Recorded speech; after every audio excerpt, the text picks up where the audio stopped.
बहुत स्वागत है। आप देख रहे हैं तेज की खास पेशकश। ये मौनी अमावस्या है। खास पेशकश और बहुत खास। क्यों है आखिर खास?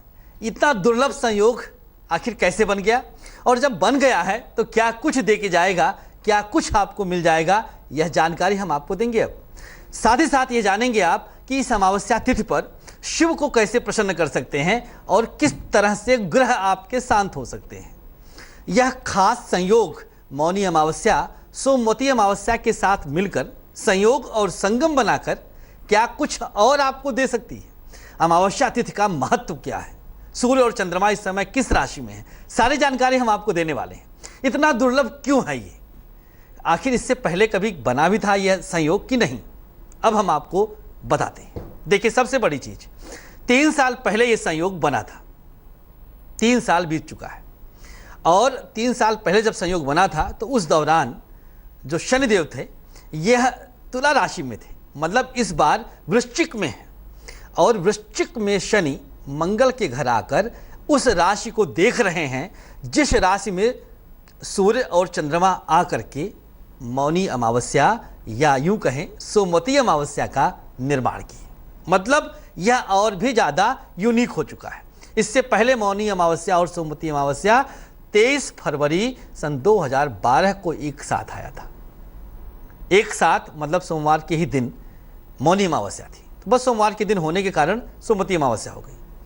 अब इसके बाद कब होगा ये भी तो जान लीजिए।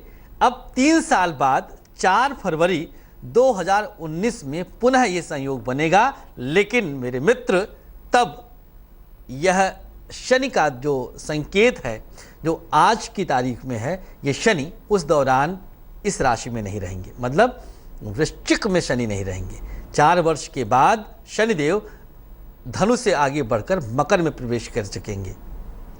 तो इस बार की यह मौनी अमावस्या और भी ज़्यादा यूनिक हो गई, क्योंकि ये संकेत 30 वर्ष के बाद एक तरह से देखा जाए तो मौनी अमावस्या के दिन जब सोमवती अमावस्या का भी संकेत मिल जाता है, संयोग मिल जाता है, संयोग बन जाता है, तो कई हजार लाख गुना ये अधिक फलदायी हो जाता है। इस दिन किया गया दान और पुण्य सहस्त्र गुना अधिक फल देने लग जाता है। तो दान का ही महत्व है इस दिन। दान के द्वारा ही सब कुछ हम प्राप्त कर सकते हैं। सब कुछ प्राप्त कैसे कर सकते हैं और क्या क्या प्राप्त कर सकते हैं, देखें। सब कुछ का तात्पर्य यह है कि जो आपके जन्मांक में उपस्थित ग्रह हैं, जिनके दोष के कारण आप कुछ नहीं पा रहे थे, उन्हीं दोषों को आज शांत कर दिया जाएगा। वो दोष पूरी तरह से खत्म हो जाएंगे। आपकी कुंडली धुल जाएगी, नहीं ग्रह तो रहेंगे, मतलब उनका पाप धुल जाएगा और आप निष्पाप हो जाएंगे। जब यह आत्मा निष्पाप हो जाती है, पाप रहित रहती है, तो परमात्मा अपने आप, ईश्वरीय शक्ति अपने आप रक्षा करने लगते हैं और सब कुछ वो मिलने लग जाता है जो जो आपके जन्मांक में ग्रह के द्वारा पता चलता है। इस दिन पवित्र नदियों और सरोवरों में डुबकी लगाकर दान आदि करने से पुण्य की प्राप्ति होती है। पहले स्नान किया जाता है, उसके बाद दान किया जाता है। मतलब जब हम किसी को कुछ दे रहे हैं तो बिल्कुल पवित्र रहे हमारा तन, हमारे मन की पवित्रता रहे, तो जरूर आपको सब कुछ मिलेगा। कुछ आपसे दुर्लभ नहीं रहेगा। जितने दोष थे आपकी जन्मांक के, वो सब शांत। हर प्रकार की शुभता आपको देने लग जाता है ग्रह और प्रकृति। प्रकृति में ही ग्रह हैं, ग्रहों से ही प्रकृति है। नेचर जिसको हम प्रकृति कहते हैं, इसी की शक्तियों को आज के दिन हम अपने करीब पाते हैं। प्रकृति में ऊर्जा कहाँ से है? सूर्य के द्वारा। अमावस्या तिथि पर सूर्य का ही प्रभाव बढ़ता है, मतलब रात में भी सूर्य का प्रभाव बढ़ जाता है खास तौर पर। तो ग्रहीय घटना है यह एक। सूर्य और चंद्र एक ही राशि में जब आते हैं तो अमावस्या योग का निर्माण होता है। लेकिन चंद्रमा अपना कुछ प्रभाव नहीं दिखा पाता। चंद्र ग्रह उस दिन पूरी तरह से अस्त होता है। सूर्य और चंद्रमा मकर राशि में बैठते हैं तो खास तौर पर मौनी अमावस्या का निर्माण होता है। मतलब मौनी अमावस्या के दिन सूर्य चंद्र मकर में ही रहेंगे हजारों वर्षों के बाद भी। माघ मास के अमावस्या तिथि पर मकर से कुंभ में कभी नहीं बनेगा, मकर में ही बनेगा।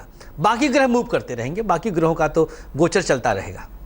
इस बार जैसे शनि वृश्चिक में चल के मकर राशि को, चंद्रमा और सूर्य दोनों को दृष्टि डाल रहे हैं।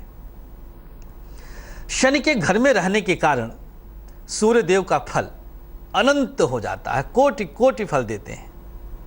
अपने पुत्र के घर में है, पुत्र अपने पिता को देख करके, यद्यपि शत्रु मानते हैं शनिदेव, लेकिन फिर भी देख करके प्रसन्न तो हुए ही। वे चलिए कहते हैं कि हमारे घर आप आ गए हैं तो अब हम आपको परेशान नहीं करेंगे। अन्यथा सूर्य और शनि में बिल्कुल 36 का आंकड़ा होता है, लेकिन आज प्रसन्नता हाजिर है, आज प्रसन्न होंगे शनिदेव। ज्योतिष शास्त्र के अनुसार सूर्य को आत्मा का कारक माना जाता है। सूर्य आत्मा है, आत्मसंज्ञक है। अगर सूर्य आपकी कुंडली में मजबूत है, स्थान बल है, भाव बल है, दिग्बल है, मजबूत सूर्य वाला जातक मानव कभी भी पराजित नहीं हो सकता। भाई राजा बन गया हो तो। इसीलिए सिंह राशि और सिंह लग्न वाले, जो सूर्य की राशि और लग्न वाले हैं, वो सब पर डोमिनेट करते देखे जाते हैं। तो सूर्य आत्मा का कारक है। चंद्रमा को मन का कारक माना जाता है। चंद्रमा मन सो जाता है, ये सूक्त है, ये सूत्र है। तो आत्मा और मन, ज्योतिष शास्त्र में एक चक्र बनता है, सुदर्शन चक्र। जैसे नवमांश है, देशकाल है, चलित है, निर्यण भाव चलित है, लग्न है, उसी तरह एक सुदर्शन चक्र बनता है। सुदर्शन चक्र में सूर्य लग्न, चंद्र लग्न और जन्म लग्न तीनों को एक सीध में लिया जाता है, एक सम्यक दृष्टि डाली जाती है। तो आज के दिन सूर्य और चंद्रमा एक ही राशि में आ जाते हैं। एक राशि में आने का प्रभाव भी बहुत यूनिक होता है। अगर आपके आत्मा पर या आपकी आत्मा का आपके मन पर पूरी तरह से दोनों का एक दूसरे पर नियंत्रण हो जाए तो आपके लिए कुछ भी अलभ्य नहीं रहेगा। सब कुछ आपको सुलभता से प्राप्त होने लगेगा। हाँ, दोनों स्थितियां लेकिन अच्छी हों। ऐसा नियंत्रण ना हो कि पाप के रास्ते पर ले जाए, पुण्य के रास्ते पर। तो आज पुण्य कमाने का दिन है, पुण्य अर्जित करने का दिन है। अमावस्या तिथि पर जितना पुण्य अर्जित करेंगे, यह कई जन्मों तक आपके साथ जुड़ जाएगा। पूर्व जन्म के 84 लाख योनि जो हम मानी गई है हमारे भारतीय शास्त्रों के अनुसार, जितने भी दोष और पाप ज्ञात अज्ञात हैं, वो सब कुछ धुल सकते हैं। कैसे? आज की तिथि पर दान, स्नान और मौन साधना से। अमावस्या तिथि पर दोनों ग्रहों का एक साथ रहना अपने आप में एक दुर्लभ संयोग बना ही देता है। दुर्लभ इस वजह से भी बन जाता है, मैंने आपको बताया कि वृश्चिक राशि से शनिदेव पूरी दृष्टि से मकर राशि को देख रहे हैं। जब यह संयोग सोमवार को पड़ता है तो अमावस्या का प्रभाव और हजारों गुना बढ़ जाता है, क्योंकि यह सोमवती अमावस्या हो जाए। अब इसके साथ जुड़ गया शिव का संबंध। सोमवार का शब्द आते ही शिव का संबंध इसके साथ कनेक्ट हो गया। यह शिव को अति प्रिय हो जाता है। इस दिन यदि शिव का पूजन और अर्चन किया जाए तो शिव बहुत शीघ्र प्रसन्न हो जाते हैं। उनकी प्रसन्न, वैसे भोलेनाथ तो उनका नाम ही है, उनको तो इतना भोलापन उनके अंदर है कि एक बार भस्मासुर को ही वरदान दे दिए कि जाओ जिस पे हाथ रखोगे वो भस्म हो जाएगा। अब भस्मासुर इन्हीं को दौड़ा लिया, इन्हीं पे हाथ रखने के लिए। तो भोलेनाथ तो वैसे ही जल्दी प्रसन्न होने वाले हैं। और जब सोमवती अमावस्या के दिन आप भोलेनाथ का पूजन करते हैं तो वो अपने भक्तों पर पूरी तरह से कृपा बरसाने लगते हैं। उनको पता चल जाता है कि भाई आज के दिन हमारा दिन है, आज का दिन जो हमारा है, इस दिन अगर कोई हमारा भक्त हमें पूजता है, हमारे मंत्रों का जाप करता है, तो बहुत जल्दी प्रसन्न होकर के अपना सब कुछ न्यौछावर कर देते हैं, जातक के, मानव के समस्त पापों को हर लेते हैं। तो शिव को अति प्रसन्न किया जा सकता है आज के दिन पूजन अर्चन के द्वारा। मौनी अमावस्या और सोमवती अमावस्या दोनों आज ही के दिन अर्थात 8 फरवरी के दिन पड़ने से एक और दुर्लभ संयोग बनता है। 8 का अंक, जी हाँ, अंक ज्योतिष की भी बात हम यहाँ पर जरूर करेंगे। 8 का अंक शनिदेव का अंक है और शनिदेव का रंग पूर्ण काला है, पूरी तरह स्याह है। अमावस्या का गुण भी स्याह ही है, काला गुण है। चंद्रमा अस्त तो रात पूरी तरह से काली, अमावस की काली रात नाम ही दिया गया है। तो शनि के साथ इसका संबंध डायरेक्ट बन जाता है। सोमवार को पड़ने वाली यह अमावस्या सोमवती अमावस्या के नाम से इसीलिए जानी जाती है क्योंकि दिन सोमवार शिव का दिन है।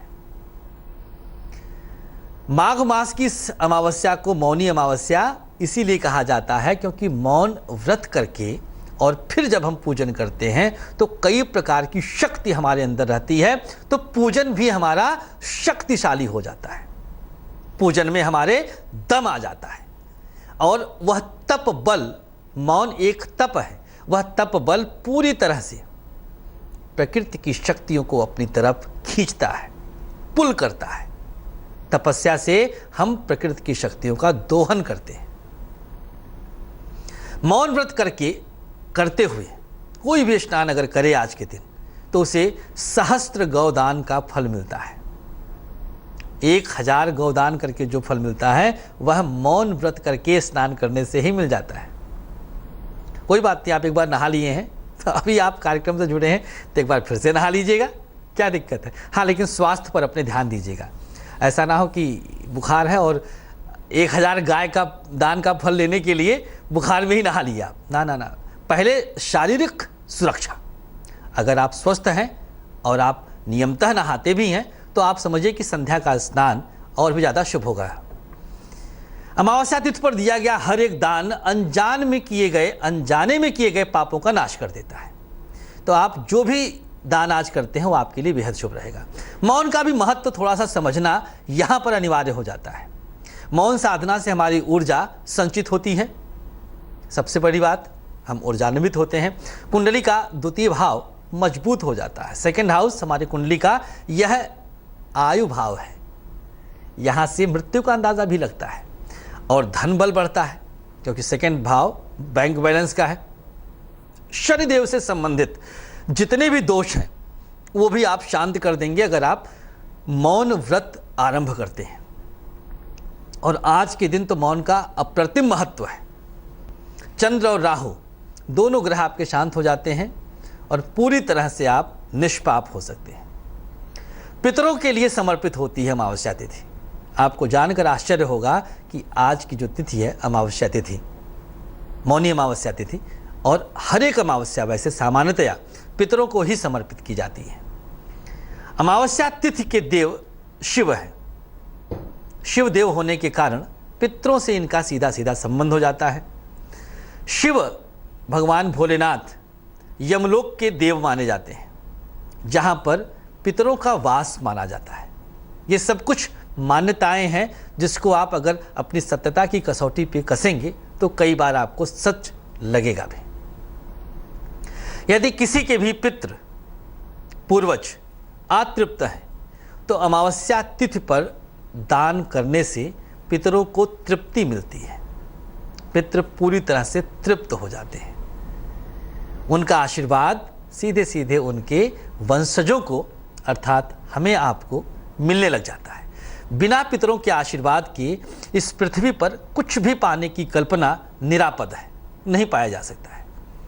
तो पितरों का पूर्ण आशीर्वाद मिल जाता है अगर आज के दिन आप खास तौर पर दान करते हैं, पितरों के निमित्त दान करते हैं। और निमित्त ना भी रहे, आप किसी को तृप्त करने के लिए अगर दान करते हैं तो भी पितृ पाते ही हैं। कौन देख रहा है कि कोई आत्मा उतर करके आपके दिए गए दान को ग्रहण कर रही है। वो एक मान्यता है, भगवान ने हमको दिया है, हम उस योग्य हैं तो हम अपनी शक्ति के अनुसार यथासंभव दान करते रहें। ये सृष्टि के विकास के लिए भी, देश के विकास के लिए भी अनिवार्य है। आपकी कुंडली से पितृ ऋण पूरी तरह से समाप्त हो जाता है। आपका पितृ ऋण पूरी तरह समाप्त हो जाएगा। और सबसे बड़ी बात, आपके फायदे की बात, वैभव, ऐश्वर्य, दोनों चीजों की वृद्धि होती है। कुंडली में कितना भी बड़ा दरिद्र योग क्यों ना हो, कुंडली में कितना भी बड़ा कर्ज का योग क्यों ना हो, अगर आपने अपने पितरों को प्रसन्न कर लिया, पितरों का आशीर्वाद प्राप्त कर लिया तो सब कुछ समझ लीजिए आपके लिए आसान है। आप सब कुछ पा सकते हैं, कुछ भी आपके लिए दुर्लभ नहीं रहेगा। तो खास तौर पर अब हम आपको बता देते हैं कि राशिगत तरीके से आप क्या दान करके बहुत कुछ पा सकते हैं। आज के दिन मेष राशि वालों के लिए बताते हैं। सबसे पहले मेष राशि वालों के लिए गुड़ और काले तिल का दान महाशुभ और कल्याणकारी होने वाला है। यह दान आप कर सकते हैं आज शाम को कभी पर भी। तिथि आज की है मौनी अमावस्या की। वृषभ राशि, वृषभ राशि वालों के लिए दूध का दान महाकल्याणकारी और शुभता का परिचायक बनेगा। तो अगर आप दूध का दान आज के दिन करते हैं, अगर नहीं कर ही दीजिएगा, करेंगे तभी तो पाएंगे, तो बहुत कुछ आपको मिल जाएगा। आपका चंद्रमा, आपका शुक्र मजबूत हो जाएगा। मिथुन राशि, मिथुन राशि वालों के लिए हरी सब्जियों का दान करना है। जिसे चाहें करें, जितना चाहें करें, कोई बंधन नहीं, किसी चीज का बंधन नहीं। बस दान करके अपनी वाक शक्ति को, वाकपटुता को और वैभव को बढ़ाना है। कर्क राशि, कर्क राशि वालों के लिए खास तौर पे चीनी और आटे का दान करना है। चीनी आटा अपनी मात्रा, अपनी क्षमता के अनुसार ले लीजिएगा और उसका दान करके आप लाभ प्राप्त कर सकते हैं, शुभता प्राप्त कर सकते हैं। सिंह राशि, सिंह राशि वालों के लिए घी का दान महाकल्याण। घी, देसी घी, डालडा वगैरह वाला नहीं, उस सब कर दीजिएगा। कुछ ऐसी चीज आपको शुद्ध देशी घी का दान करना है। मात्रा हम आप पे छोड़ते हैं, अगर आप घर से बना लें तब तो सोने पर सुहागा है। इससे आपका सूर्य और मंगल दोनों बैलेंस हो जाएगा, संतुलित हो जाएगा और मजे से आप वैभवशाली बनेंगे। कन्या राशि, कन्या राशि वालों के लिए वस्त्र का दान सर्वोत्तम माना गया है। तो आज के दिन आप कुछ भी वस्त्र का दान कर सकते हैं। अंगोछा ले लीजिए, धोती कुर्ता ले लीजिए, कोई भी कपड़ा ले लीजिए, अपनी क्षमता के अनुसार वस्त्र का दान करिएगा। तुला राशि, मिष्ठान का दान आपके लिए सर्वोत्तम रहेगा। मिठाई दान करके आप जीवन को धन्य कर सकते हैं, आज के दिन शुभता प्राप्त कर सकते हैं। वृश्चिक राशि की बारी। वृश्चिक राशि वाले पाठ्य सामग्री का दान करें आप। कॉपी, पेंसिल, रबर, बच्चों को, आप छोटे छोटे बच्चे होते हैं उनको आप पाठ्य पुस्तक सामग्रियों का दान कर दीजिएगा सूर्यास्त के आसपास में। बेस्ट है। आप ये समझ लीजिए कि जब किया तभी मिल गया। ये आप दान नहीं कर रहे, ये आप बो रहे हैं, फसल उगेगी इस पर, खुशियों की फसल। धनुराशि, हल्दी और नमक का दान बहुत यूनिक दान है आपके लिए। यहां से हम शनि को द्वितीय और तृतीय भाव को बैलेंस करेंगे और हल्दी से हम आपके राशि के स्वामी को बैलेंस कर लेंगे, तो दोनों ग्रहों का फल आपको मिल जाएगा। मकर राशि, चावल का दान करना है। कच्चे चावल का ही दान करना है। पका हुआ अन्न दान नहीं किया जाता है, भोजन कराया जाता है। तो चावल का दान मकर वालों के लिए। कुंभ राशि, कुंभ वालों के लिए दवाओं का दान करना है। दवाइयों का दान करके आप शनिदेव को शांत करेंगे और सूर्य को मजबूत करेंगे। शनि शांत रहने चाहिए और सूर्य बलवान होना चाहिए, तब जन्मांक को बैलेंस प्राप्त होता है, संतुलन प्राप्त होता है। अंतिम राशि मीन, जल का दान करना है, जहां से आपकी खुशियां चल के आएंगी। मीन राशि वालों के लिए जल का कारक कर्क राशि का स्वामी चंद्रमा खास तौर पे पंचम भाव में होता है, और पंचम भाव अगर बन गया, समझिए जीवन में सब कुछ बन गया, कुछ भी आपके लिए अशुभ नहीं है। तो मित्रों, यह खास दुर्लभ संयोग में सब कुछ पाने की कला आपने आज सीख लिया, जान लिया कि कैसे दो खास तिथि के संगम को हम कैच कर सकते हैं, जैसे मौनी अमावस्या और सोमवती अमावस्या। तेज की खास पेशकश में फिलहाल के लिए इतना ही। खूब प्रसन्न रहें आप सब, आपके जीवन में खुशियां सदैव बरसती रहें। यह अमावस्या तिथि आपके समस्त पापों का नाश करे। इन्हीं शुभकामनाओं के साथ हमें दीजिएगा इजाजत, लेकिन आप बने रहें तेज के साथ।